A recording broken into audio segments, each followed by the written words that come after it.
Relevant ba ang economics? Oo naman! From adulting up to your favorite series, may economics dyan! Let's talk about them here on ECONvo, Economic Conversations. ECONvo is powered by the Foundation for Economic Freedom and sponsored by Atlas Network.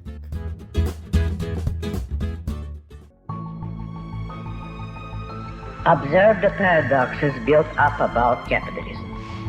It has been called a system of selfishness, which in my sense of the term it is, yet it is the only system that drew men to unite on a large scale into great countries and peacefully to cooperate across national boundaries. Capitalism has been called a system of greed, yet it is the only system that raised the standard of living of its poorest citizens to heights no collectivist system has ever begun to equal and no tribal gang can conceive of. So I have read the book Anthem like 4 years ago. And for those who don't know about it, it's basically a dystopian novel by Ayn Rand.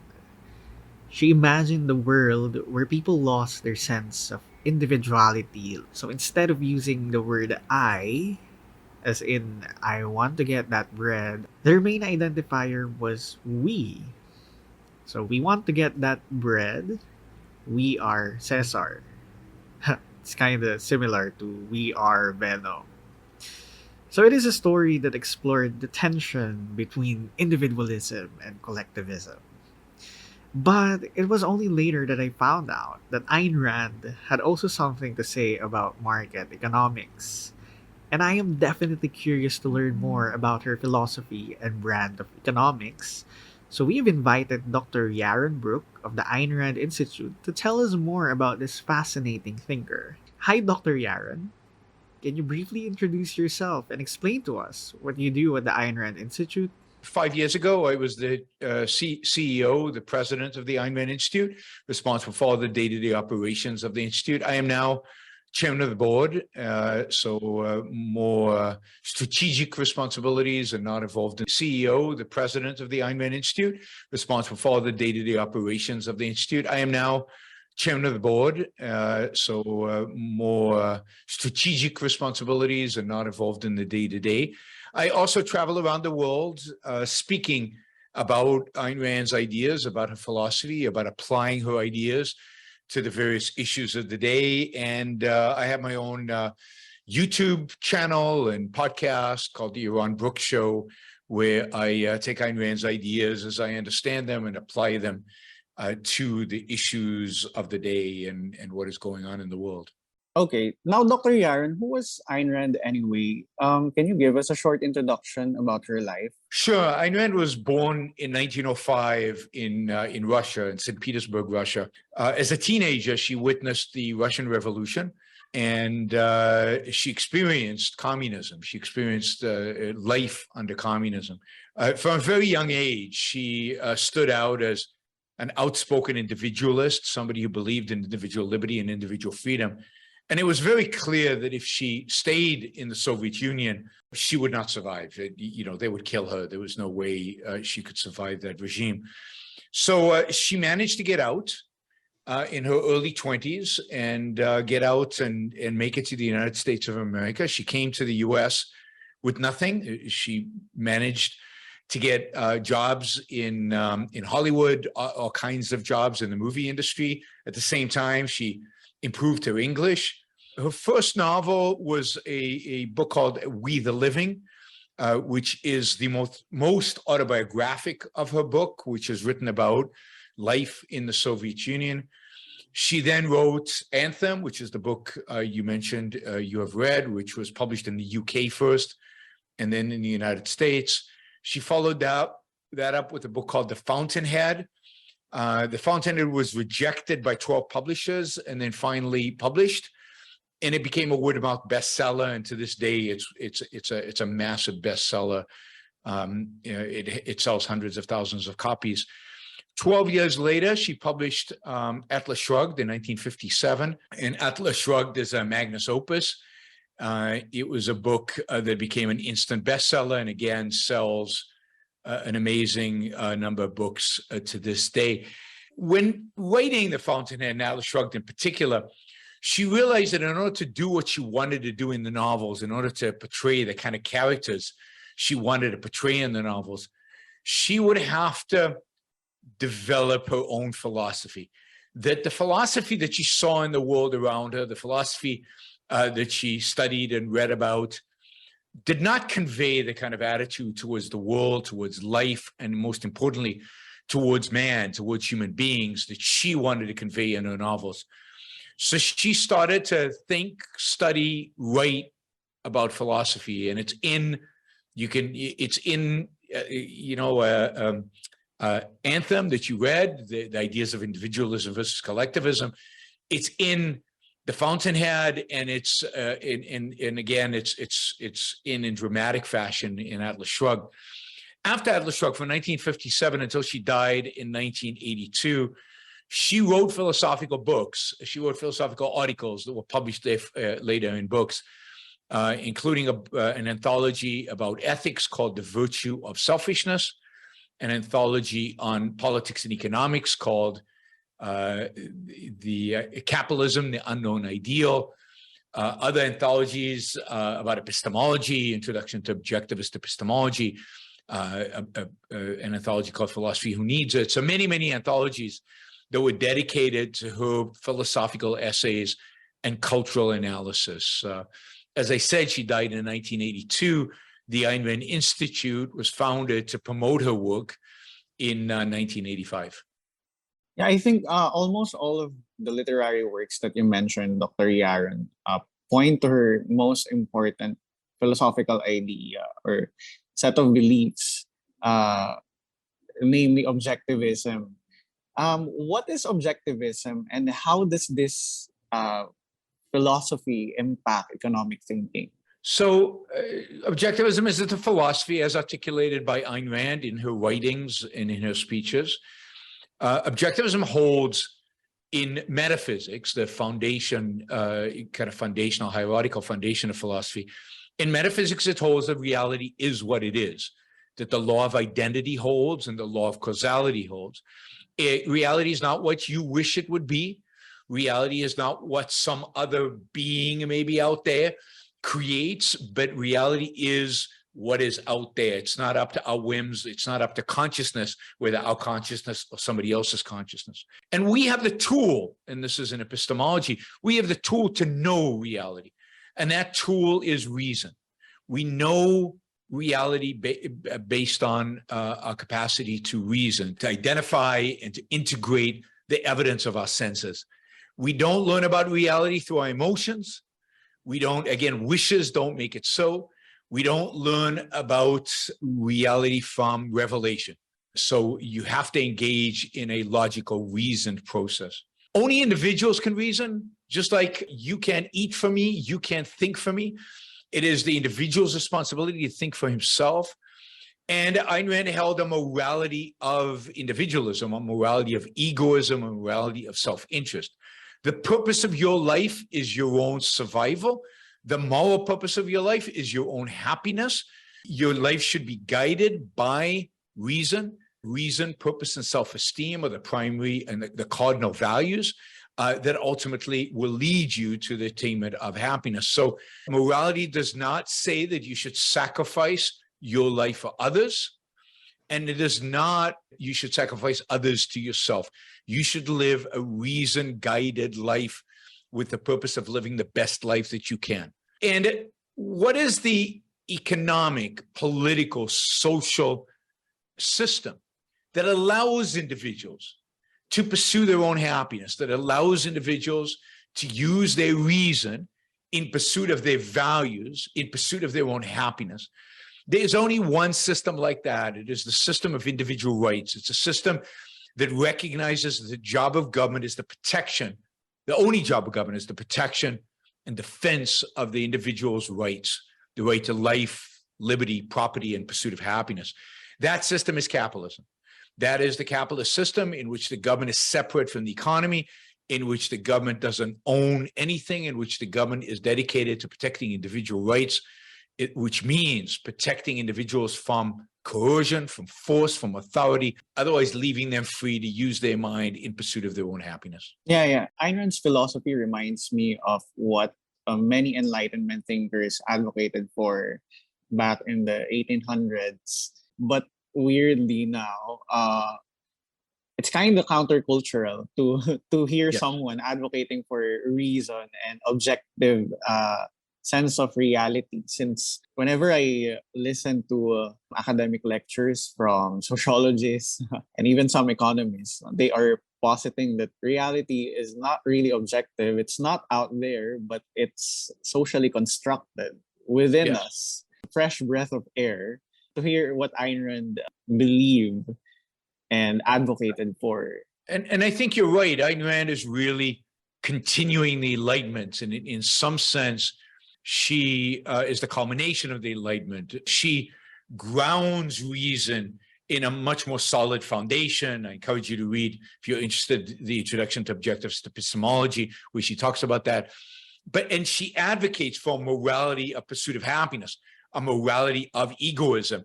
I think the Enlightenment was still a little too influenced by Christianity to fully embrace a out and out egoistic Aristotelian morality, which is what Ayn Rand kind of finishes. And then I think, given that she comes after the Industrial Revolution, she has a much greater appreciation of business, of markets, of capitalism and how it works. And therefore, she is a much more consistent, uncompromising defender of laissez-faire capitalism. So whereas Adam Smith compromises and presents all kind of scenarios in which he thinks government should intervene in the economy, Ayn Rand is 100% consistent with the idea that the government has no role in the economy. Yeah. Dr. Yaron, when Ayn Rand said that egoism is good, how did she justify that position? The idea that egoism is the moral principle. Yes. I mean, she basically says, look, every human, every living being, basically faces a fundamental alternative. The alternative is to exist or not to exist, to, life, to be alive or to go out of, to die, to go out of existence. If one chooses to live, in a sense, that is once one chooses to live, then morality kicks in. And the purpose of morality is to teach you how to live. We are the only animal that does not know automatically how to live, right? A tiger knows exactly what to do to hunt its prey. A plant even knows where to get its water and, knows how to pivot to get the sunlight. Human beings are born without knowledge. We must discover that knowledge. We must actually choose the values that would lead to success in life.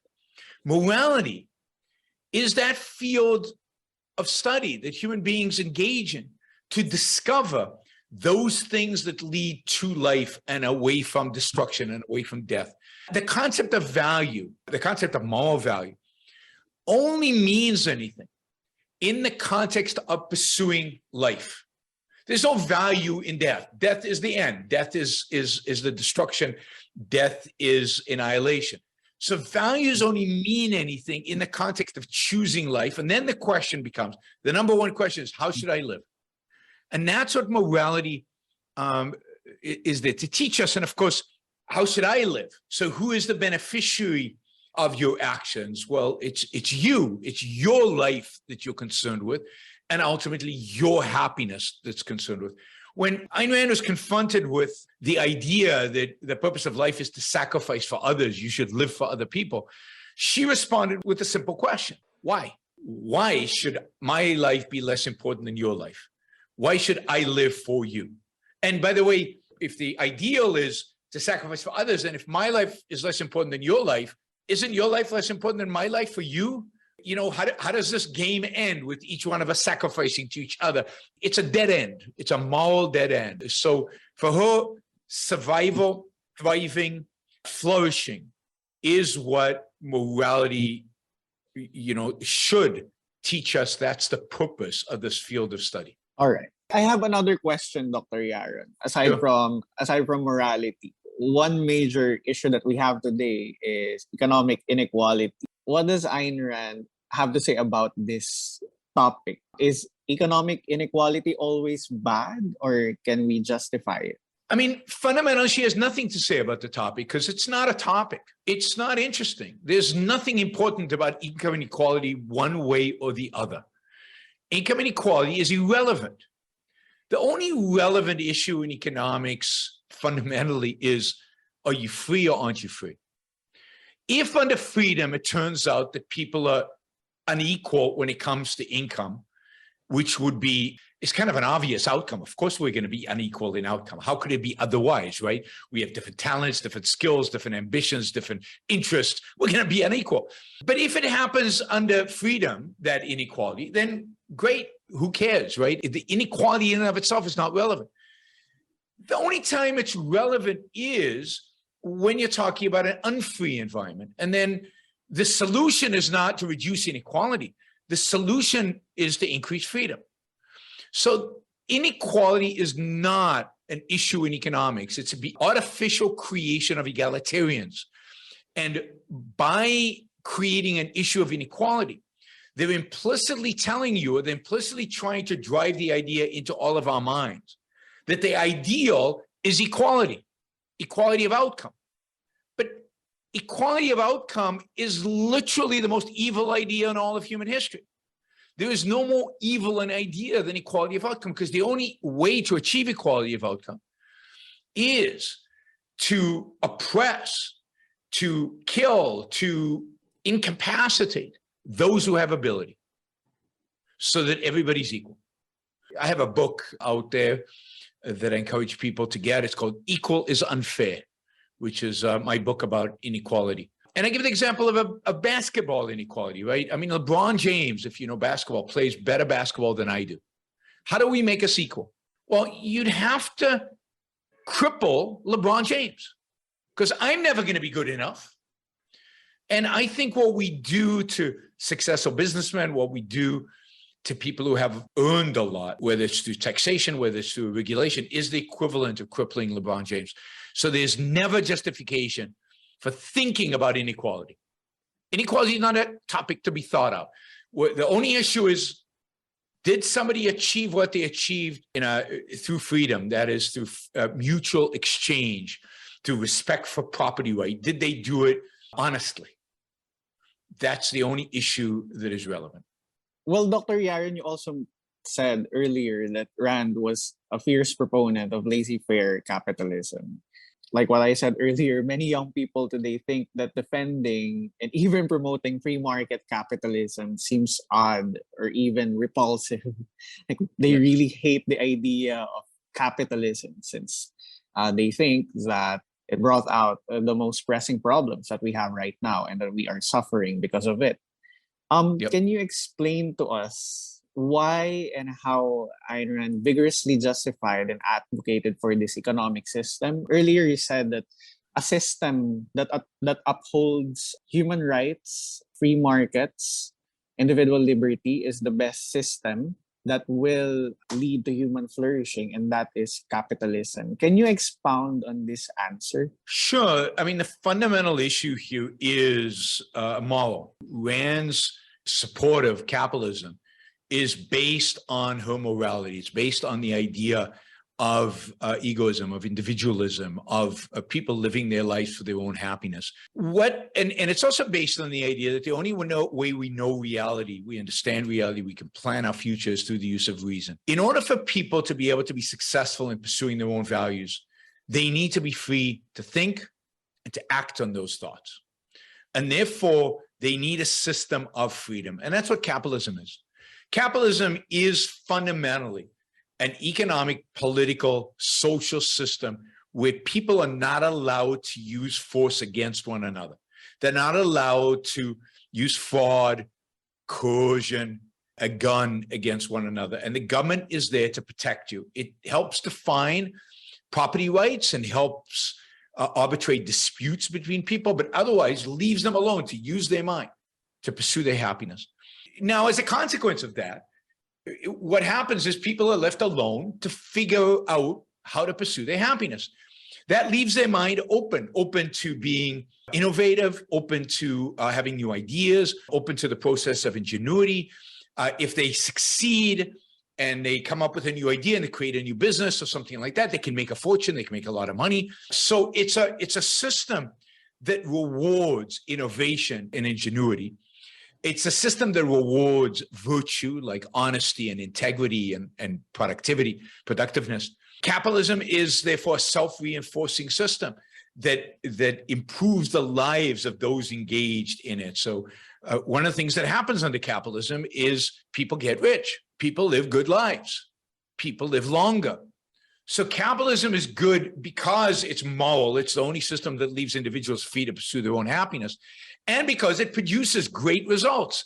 That is, we become rich, and we have the capacity to live unbelievable lives that are very, very, very high standard of living because producers are left free to produce. That's a wonderful answer, Dr. Yaron. So for my last question, do you have anything to promote, Dr. Yaron?